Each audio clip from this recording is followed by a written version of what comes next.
रात के 2 बज रहे हैं और मतलब नींद ना आंखों से एकदम गायब है। बस कमरे की छत को घूर रहे हैं और दिमाग में एक लूप चल रहा है। हाँ, वो कल ऑफिस में बॉस को भेजे गए ईमेल का लूप कि मैंने वो लाइन वैसे क्यों लिखी। बिल्कुल वही। या फिर किसी दोस्त ने कोई छोटी सी बात कह दी और हम बस सोचे जा रहे हैं कि यार उसका असली मतलब क्या था, कहीं उसे बुरा तो नहीं लगा। हम सब ना अक्सर इस सिचुएशन में फंसते हैं जहां एक बहुत ही मामूली सी बात इतना बड़ा बवंडर बना देती है कि सोना मुश्किल ही नहीं नामुमकिन लगने लगता है। मतलब ये जो मेंटल थकावट होती है ना, वो फिजिकल काम करने वाली थकावट से कई गुना ज्यादा भारी लगती है। और ये कोई छोटी प्रॉब्लम नहीं है। मैं इसे अक्सर ओवर थिंकिंग का ट्रैफिक जैम कहता हूँ। एक ऐसा जाम जहां आपके विचारों की गाड़ियां एक दूसरे के पीछे बुरी तरह फंसी हुई हैं। अरे ट्रैफिक जैम, ये बहुत सही एनालॉजी है ना? कोई गाड़ी आगे नहीं बढ़ पा रही है और बस लगातार हॉर्न पे हॉर्न बज रहे हैं। और ये शोर बाहर नहीं, हमारे दिमाग के अंदर होता है। और बाहर एकदम सन्नाटा होता है, पर अंदर इतना शोर के इंसान पागल हो जाए। एकदम सही। एक छोटी सी सोच, एक मामूली सा व्हाट इफ कि यार अगर ऐसा हुआ तो क्या होगा, हमारा पूरे सिस्टम को ब्लॉक कर देता है। ये कॉग्निटिव ओवरलोड है। जो इंसान को पूरी तरह से निचोड़ कर रख देता है। तो इसी कॉग्निटिव ओवरलोड के कोहरे से बाहर निकलने के लिए आज हम इस डीप डाइव में स्टॉप ओवरथिंकिंग किताब पर बात करेंगे, जिसे निक ट्रेंटन ने लिखा है। और हमारा मिशन आज बस एक है, इस एग्जॉस्टिंग मेंटल लूप के पीछे के साइंस को समझना और इसे बंद करने का कोई प्रैक्टिकल रास्ता निकालना। वैसे इस किताब की सबसे दिलचस्प बात मुझे ये लगी कि ये सिर्फ हवा में ज्ञान नहीं देती, ये बिहेवियरल साइकोलॉजी के मैकेनिज्म को समझाती है। बिल्कुल। शुरुआत में ना लेखक एक जेम्स नाम के आदमी का बड़ा इंटरेस्टिंग एग्जाम्पल देते हैं। जेम्स को एक दिन अपने स्किन पर एक अजीब सा तिल दिखता है। अच्छा, वो मोल जो होता है स्किन पे। हाँ, वही। अब लॉजिक तो ये कहता है कि यार डॉक्टर को दिखा लो और बात खत्म करो, पर जेम्स का दिमाग तुरंत वर्स्ट केस सिनेरियो की तरफ भागने लगता है कि बस अब तो कोई भयानक बीमारी हो गई है और सब खत्म। एकदम सही। और फिर वो इसी बात से परेशान होने लगता है कि यार मैं इतना ज्यादा क्यों सोच रहा हूँ। वो खुद पर ही ना एक न्यूरोटिक होने का ठप्पा लगा लेता है। न्यूरोटिक मतलब उसे लगने लगता है कि उसका अपना दिमाग ही उसका दुश्मन बन गया है, कि वो हमेशा बिना बात के ही पैनिक करता रहता है। बिल्कुल। वो एक ऐसी निराशा में फंस जाता है जहां उसे लगता है कि उसकी एक घबराहट ही उसकी असली पहचान है। एक सेकेंड, इसका मतलब ये हुआ कि तिल तो बस एक बहाना था। असली प्रॉब्लम वो तिल नहीं था। असली प्रॉब्लम तो जेम्स के दिमाग की वो कहानी थी जो उसने खुद बना ली थी। निक ट्रेंटन का मानना है कि असल में समस्या ये नहीं, बल्कि हमारा वो आंतरिक संवाद है जो हमें चिंता के जाल में फंसाए रखता है। मतलब उसने एक छोटी सी पॉसिबिलिटी को उठाया और उस पर एक पूरी की पूरी नेगेटिव स्क्रिप्ट तैयार कर ली। तो जो बात जेम्स के साथ हुई वो हम सबके साथ होती है। हम एक सिचुएशन को देखते हैं और हमारा इंटरनल डायलॉग उसे एक ऐसे नेगेटिव स्पाइरल में बदल देता है जिसका असलियत से कोई लेना देना नहीं होता। तो इसका मतलब ओवरथिंकिंग हमारी कोई नेचुरल स्टेट नहीं है? बिल्कुल नहीं। लेखक ये बात बहुत क्लियर करते हैं। न्यूरोप्लास्टिसिटी का सिद्धांत हमें बताता है कि हमारे विचार दिमाग में रास्ते बनाते हैं। अगर हम लगातार नेगेटिव सोचते हैं तो हम एंग्जाइटी का एक सुपर हाईवे बना रहे हैं। यार ये काफी पावरफुल थॉट है कि ओवरथिंकिंग एक चॉइस है, कोई बीमारी नहीं जो हमें हो गई है। हाँ, ये एक डिस्ट्रक्टिव बिहेवियर है जिसे हमने अनजाने में खुद चुना है। और मजे की बात यह है कि इसे हम जब चाहें रोक भी सकते हैं। पर पता है, जब इंसान उस लूप में होता है ना, तो वो बिल्कुल कंट्रोल से बाहर लगता है। और इसका असर सिर्फ दिमाग तक तो सीमित नहीं रहता, हमारी बॉडी भी तो पूरी तरह से इसके लपेटे में आ जाती है। एकदम सही कहा आपने। और इसके पीछे एक पूरा बायोलॉजिकल मैकेनिज्म काम करता है। हमारा शरीर और हमारा दिमाग एक दूसरे से बहुत गहराई से जुड़े हुए हैं। जैसे दिमाग सोचता है वैसे ही बॉडी रिएक्ट करने लगती है। हाँ, क्योंकि दिमाग के अंदर एक हिस्सा होता है एमिगडाला, जो हमारा अलार्म सिस्टम है। अब समस्या ये है कि एमिगडाला को एक असली खतरे, जैसे सामने कोई शेर खड़ा हो, और एक ख्याली खतरे, जैसे बॉस का कोई गुस्से वाला ईमेल, इन दोनों में फर्क नहीं पता होता। एग्जैक्टली। जब हम लगातार नेगेटिव आउटकम इमेजिन करते हैं तो एमिगडाला उसे असली खतरा मान लेता है और शरीर में कॉर्टिसोल नाम का स्ट्रेस हार्मोन रिलीज करने लगता है। ओह अच्छा, मतलब हम बैठे तो अपने बेडरूम के कंफर्ट में हैं, लेकिन हमारी बॉडी को लग रहा है कि हम किसी जंगल में जान बचाकर भाग रहे हैं। और इसी से शरीर का स्ट्रेस रिस्पॉन्स ट्रिगर हो जाता है। हार्ट रेट का बढ़ जाना, सांसें छोटी होना, सिरदर्द, मसल्स में खिंचाव। और बिना कोई फिजिकल काम किए भी वो भयंकर वाली थकान महसूस होना, ये सब उसी मेंटल लूप का फिजिकल रिजल्ट है। हमारी पूरी बॉडी फाइट या फ्लाइट मोड में चली जाती है और फिर ये मसल्स का खिंचाव दिमाग को वापस सिग्नल भेजता है कि हाँ, खतरा अभी टला नहीं है, जिससे एक नेवर एंडिंग लूप बन जाता है। यार ये तो बहुत ही अजीब सिचुएशन है। अगर इसे आम जिंदगी के नजरिए से देखें तो स्ट्रेस तो वो डेडलाइन है जो सामने खली है, जैसे मंडे सुबह की कोई बड़ी प्रेजेंटेशन। हाँ, वो एक बाहरी फैक्टर है। लेकिन एंजाइटी उस ट्रैफिक जैम में फंसे होने की वो घुटन है, जहां कोई इंसान स्टीयरिंग व्हील को जोर से पकड़कर बस घबरा रहा है कि अगर मैं लेट हो गया तो क्या होगा। लेखक यहाँ एक बहुत गहरी बात कहते हैं कि स्ट्रेस वातावरण से मिलने वाला एक बाहरी दबाव है, लेकिन एंजाइटी उस दबाव का हमारा अपना आंतरिक अनुभव है। मतलब स्ट्रेस बाहर से आता है, पर एंजाइटी हम खुद क्रिएट करते हैं। बिल्कुल। एंजाइटी इस बात का डर है कि क्या हम अपनी क्षमताओं से उन उम्मीदों को पूरा कर पाएंगे या नहीं। स्ट्रेसफुल सिचुएशंस में जब हम अपने इंटरनल डर को जोड़ देते हैं तो वो ओवरथिंकिंग बन जाता है। मतलब अगर देखा जाए तो ये सब बहुत लॉजिकल लग रहा है, लेकिन मुझे यहाँ एक चीज समझ नहीं आ रही। हाँ, बताइए क्या कंफ्यूजन है? अगर हमें अपनी समस्याओं पर ध्यान ही नहीं देना है तो फिर हम उन्हें सॉल्व कैसे करेंगे? क्या अवेयर होना भी एक तरह की ओवरथिंकिंग नहीं है? ये बहुत ही लाजमी सवाल है, और यहीं पर अवेयरनेस और रूमिनेशन के बीच का फर्क समझना बहुत जरूरी हो जाता है। अवेयरनेस और रूमिनेशन मतलब जागरूकता और किसी एक बात को बार बार चबाते रहना? हाँ, इन दोनों में जमीन आसमान का फर्क है। अवेयरनेस का मतलब है अपने विचारों और शारीरिक संवेदनाओं को बिना किसी जजमेंट के ऑब्जर्व करना। बिना जजमेंट के मतलब बस देखना कि क्या हो रहा है। उदाहरण के लिए, अवेयरनेस ये कहना है कि मुझसे उस मीटिंग में एक गलती हुई और मुझे इसे सुधारना होगा, बस इतना ही। अच्छा, और फिर रूमिनेशन क्या हुआ? रूमिनेशन का मतलब है उस गलती को पकड़ लेना और एक नेगेटिव बवंडर बना देना कि मुझसे गलती हुई, मैं तो किसी काम के लायक नहीं हूं, मुझे पक्का नौकरी से निकाल दिया जाएगा। तो अवेयरनेस हमें एक्शन की तरफ ले जाती है, जबकि रूमिनेशन हमें व्हाट इफ्स में पैरालाइज कर देता है। बिल्कुल सही पकड़ा आपने। लेकिन जब एंजाइटी का वो बवंडर हावी होता है तो दिमाग को शांत कैसे किया जाए ताकि हम उस अवेयरनेस वाले स्टेट में आ सकें? इसके लिए किताब में कुछ बहुत ही सॉलिड बायोलॉजिकल हैक्स बताए गए हैं। जब दिमाग कंट्रोल से बाहर भाग रहा हो तो उसे वापस लाने का सबसे अच्छा रास्ता हमारे शरीर से होकर जाता है। शरीर से मतलब हमें फिजिकली कुछ करना होगा? हाँ, यहाँ लेखक प्रोग्रेसिव मसल रिलैक्सेशन जैसी तकनीक का जिक्र करते हैं। इसमें आप जानबूझकर अपने शरीर के अलग अलग हिस्सों की मसल्स को टाइट करते हैं, कुछ सेकंड होल्ड करते हैं और फिर एकदम से रिलैक्स कर देते हैं। मतलब सिर्फ मसल्स को टाइट और रिलैक्स करने से ओवरथिंकिंग रुक जाएगी? ये कैसे काम करता है यार? इसके पीछे सीधा साइंस है।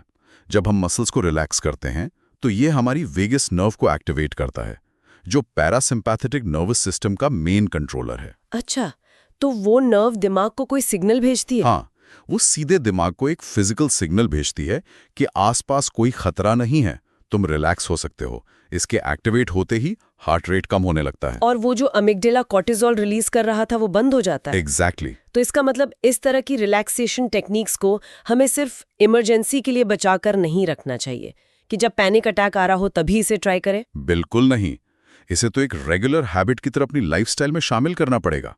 जब हम रिलैक्सेशन को अपनी दिनचर्या का हिस्सा बना लेते हैं तो हमारा बेसलाइन स्ट्रेस लेवल ही कम हो जाता है और यहीं से हम दिमाग की रीवायरिंग की तरफ बढ़ सकते हैं। हाँ, कॉग्निटिव बिहेवियरल थेरेपी भी यही कहती है कि हमारे विचार, हमारी भावनाएं और हमारा फिजिकल रिस्पॉन्स एक दूसरे को फीड करते हैं। फिजिकल रिस्पॉन्स को शांत करके हम मेंटल स्पेस बना सकते हैं। ये मेंटल स्पेस बनाना बहुत जरूरी है, लेकिन एक बार जब वो स्पेस मिल जाए तो उस थॉट पैटर्न की लूप को तोड़ने के लिए प्रैक्टिकली क्या किया जाए? इस किताब में एक बड़ी कमाल की तकनीक बताई गई है जिसे डेलिब्रेट सेल्फ स्क्रिप्ट कहा गया है। डेलिब्रेट सेल्फ स्क्रिप्ट मतलब जानबूझकर खुद से कुछ कहना? हाँ, ये अपने अंदर चलने वाले संवाद को कंट्रोल करने का एक बहुत ही पावरफुल तरीका है।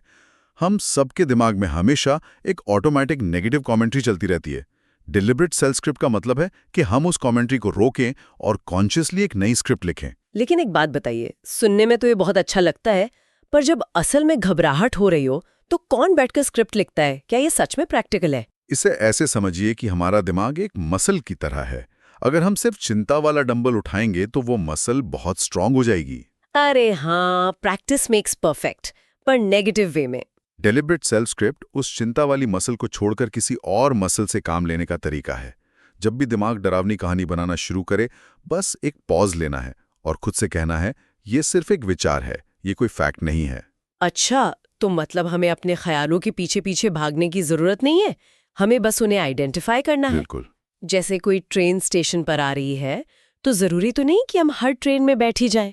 हम बस प्लेटफॉर्म पे खड़े होकर देख सकते हैं कि ट्रेन आई और चली गई। ये पहचानना कि ये एक एंग्जाइटी वाला थॉट है हमें आजाद कर देता है। ये एनालॉजी काफी हद तक सिचुएशन को क्लियर करती है, लेकिन सिर्फ ऑब्जर्व करना काफी नहीं है, हमें प्रैक्टिकल एक्शन भी लेना पड़ता है। मतलब सिर्फ सोचने से काम नहीं चलेगा। हाँ, अक्सर हम फंसी हुई गाड़ी वाला रूपक इस्तेमाल करते हैं। फंसी हुई गाड़ी को निकालने के लिए सिर्फ इमेजिनेशन से काम नहीं चलता, बाहर निकलकर धक्का लगाना पड़ता है। Make sense. न्यूरोलॉजी के हिसाब से देखें तो एक्शन लेना हमारे दिमाग के प्रॉब्लम सॉल्विंग वाले हिस्सों को एक्टिवेट करता है। जब हम कोई कदम उठाते हैं तो हम फिजिकली अपने दिमाग को उस वरी पाथवे से ऑक्सीजन छीनने पर मजबूर कर देते हैं। लेकिन जब कोई इंसान ओवरथिंकिंग के गहरे फेज में होता है तो सबसे बड़ा कंफ्यूजन ये होता है कि एक्शन लें तो ले कहाँ, फोकस कहाँ करें। दिमाग तो 1000 अलग-अलग डायरेक्शन में भाग रहा होता है। इसी कंफ्यूजन को दूर करने के लिए किताब के 6वें चैप्टर में फोकस के 5 बहुत स्पष्ट नियम बताए गए हैं। चलिए इन्हें एक एक करके डिकोड करते हैं। पहला नियम है, जो कंट्रोल में है उस पर फोकस करे, उस पर नहीं जो बस में नहीं। यार ये माइंडसेट थोड़ा ट्रिकी है, खासकर वर्क प्लेस में जहां दूसरे लोगों के डिसीजन हमारे लाइफ इम्पैक्ट करते हैं। कैसे? एक उदाहरण दीजिए। जैसे अगर बॉस प्रमोशन रोक दे तो वो हमारे कंट्रोल में नहीं है, लेकिन उसका असर तो हमारे करियर पे पड़ेगा ना। ऐसे में कंट्रोल वाली बात कैसे अप्लाई करें? यही पर लोकस ऑफ कंट्रोल का कॉन्सेप्ट काम आता है। प्रमोशन बॉस के हाथ में है, ये आउट ऑफ कंट्रोल है, लेकिन आपकी अपनी स्किल डेवलप करना, अपना रिज्यूमे अपडेट करना या किसी नई कंपनी में अप्लाई करना, ये पूरी तरह आपके कंट्रोल में है। मतलब एनर्जी वहां लगानी है जहां हमारा बस चलता है। एग्जैक्टली। ओवरथिंकिंग तब होती है जब हम उस हिस्से पर एनर्जी लगाते हैं जो बॉस के हाथ में है। काफी प्रैक्टिकल है।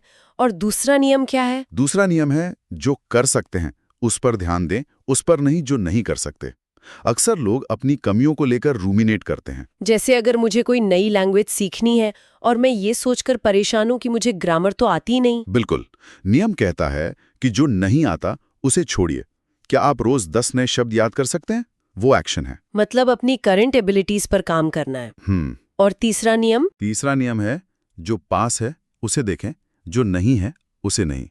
ये सीधे सीधे ग्रैटिट्यूड के न्यूरोलॉजिकल इम्पैक्ट से जुड़ा है। ग्रैटिट्यूड मतलब जो है उसके लिए शुक्रगुजार होना। हाँ, इंसानी दिमाग ना हेडोनिक ट्रेडमिल पर चलता है, जहां हमारी नजर हमेशा उस खाली जगह पर होती है जो हमारे पास नहीं है। एक चीज मिली तो हम अगली चीज के पीछे भागने लगते हैं। हाँ, लेकिन जब हम जानबूझकर उन रिसोर्सेज को देखते हैं जो हमारे पास ऑलरेडी मौजूद हैं, तो हमारा दिमाग डोपामाइन और सेरोटोनिन रिलीज करता है, जो नेचुरली एंग्जाइटी को कम करते हैं। और चौथा नियम तो शायद सबसे ज्यादा मुश्किल है। हाँ, चौथा नियम है, वर्तमान पर फोकस करें, न कि अतीत या भविष्य पर। हमारे दिमाग में एक डिफॉल्ट मोड नेटवर्क होता है जिसका काम ही टाइम ट्रैवल करना है। मतलब ख्यालों में पीछे या आगे जाना। हाँ, जब हम कुछ नहीं कर रहे होते तो ये नेटवर्क हमें या तो पास्ट की गलतियों के पछतावे में ले जाता है या फ्यूचर की अनिश्चितता के डर में। ओवरथिंकिंग का 90% हिस्सा सिर्फ पास्ट और फ्यूचर में जीता है। बेहतरीन।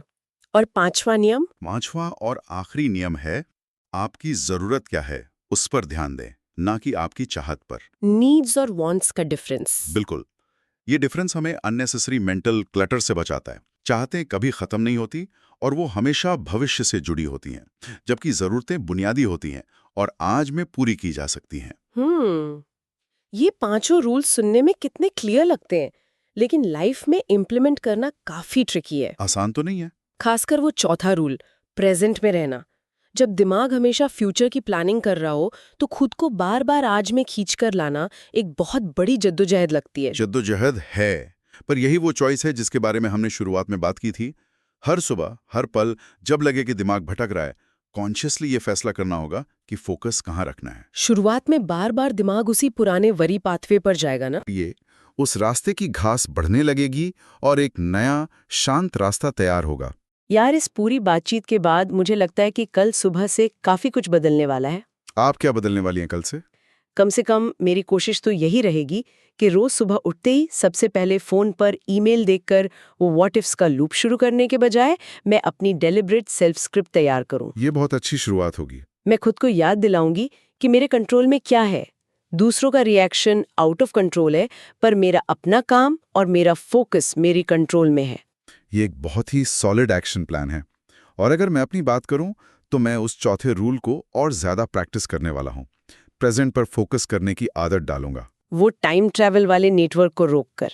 हाँ, बिल्कुल वैसे ही जैसे चाय की टपरी पर खड़ी होकर पी गई चाय का मजा होता है। उस चाय का असली स्वाद, उसकी गर्माहट सिर्फ उसी पल में होती है। अरे वाह, क्या बात कही है। अगर हम चाय पीते हुए कल की मीटिंग या परसों के बिल के बारे में सोच रहे हैं तो हमने उस चाय का स्वाद लिया ही नहीं। ओवरथिंकिंग हमें उसी प्रेजेंट मोमेंट की चाय के स्वाद से महरूम कर देती है। चाय की टपरी का ये एग्जाम्पल तो दिमाग में बिल्कुल छप गया है।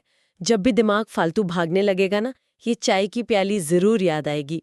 लेकिन जाते जाते एक बहुत ही अजीब सी बात पर गौर करना जरूरी है। आज की इस भागदौड़ भरी दुनिया में क्या हम सब ने ओवरथिंकिंग को एक फैंसी नाम नहीं दे दिया? फैंसी नाम मतलब किस तरह का फैंसी नाम? मतलब क्या सोसाइटी हमें ओवरथिंक करने पर रिवॉर्ड नहीं देती? हम अक्सर इसे तैयारी, दूरदर्शिता या परफेक्शनिज्म का नाम देकर जस्टिफाई कर लेते हैं। अरे हाँ, हम रातों की नींद खराब करके हर वर्स्ट केस सिनेरियो के बारे में सोचते हैं और फिर खुद से कहते हैं कि मैं तो बस एक जिम्मेदार इंसान हूँ जो तैयार रहना चाहता हूँ। बिल्कुल, हम अपनी एंग्जाइटी को ना एक मेडल की तरह पहन रहे हैं। हम खुद को कन्विंस कर लेते हैं कि जो ज्यादा सोचता है वो ज्यादा स्मार्ट है या ज्यादा केयर करता है। ओह, ये तो बहुत ही डीप है। मतलब हम खुद को ही बेवकूफ बना रहे हैं। और शायद यही सबसे बड़ा इल्यूजन है जिसे हमें तोड़ना है। ओवरथिंकिंग तैयारी नहीं है, ये सिर्फ डर का एक मॉडर्न वर्जन है। तो इस डीप डाइव के बाद हम सबके लिए सोचने वाला सवाल ये है कि कल सुबह जब हम उठेंगे तो हमारे दिमाग की पहली आवाज क्या होगी? एकदम सही। क्या हम अपनी मेंटल पीस को चुनेंगे या उस पुरानी परफेक्शनिज्म की स्क्रिप्ट को? और सबसे जरूरी बात, क्या हम सब अपनी उस सुबह की चाय का असली स्वाद लेने के लिए उस पल में मौजूद रहेंगे? ये हम सबको सोचना होगा।